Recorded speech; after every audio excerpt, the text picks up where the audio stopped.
Introducing the new report by the Carbon Tracker Initiative. Entitled Marginal Call, this report explores Great Britain's market design for a low-cost and clean electricity future. Authored by Jonathan Sims, Senior Analyst in the Power and Utilities team.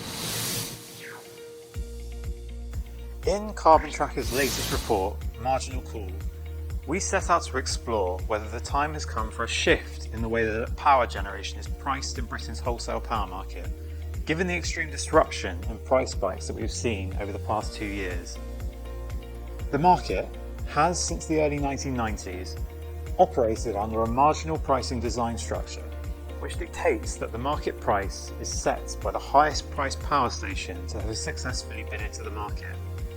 And given that this marginal source of power has been gas-fired power stations for several years, this has had the knock-on effect of consumers having to pay the highest prices ever for their electricity during a gas-led supply crisis, despite Britain having more renewable energy in the system than ever before.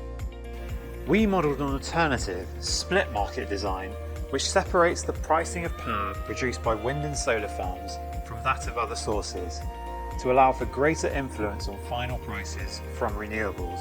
This allowed us to assess the extent to which the global gas market had skewed Britain's power prices over the past 2 years, beyond levels that are reflective of actual operating costs of the technologies supplying our electricity today. We also believe that a split market design was the most radical of the market design reform proposals put forward by government last year, and we're interested in modelling how effective it might be. So what do we find in our analysis?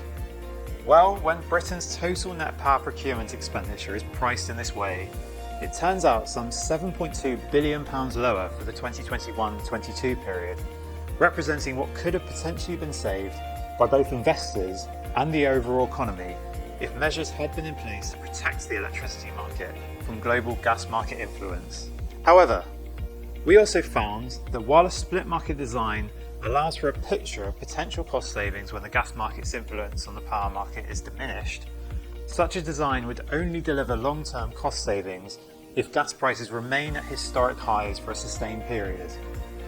This is a scenario that contradicts with our view that reduced demand for gas over time, owing to increased competition from low-carbon sources, will pull prices back lower. So what do we propose instead for Britain's future power market design? Well, while limitations of marginal pricing have been highlighted in recent years, this structure has historically provided strong pricing signals during periods of more stable market dynamics.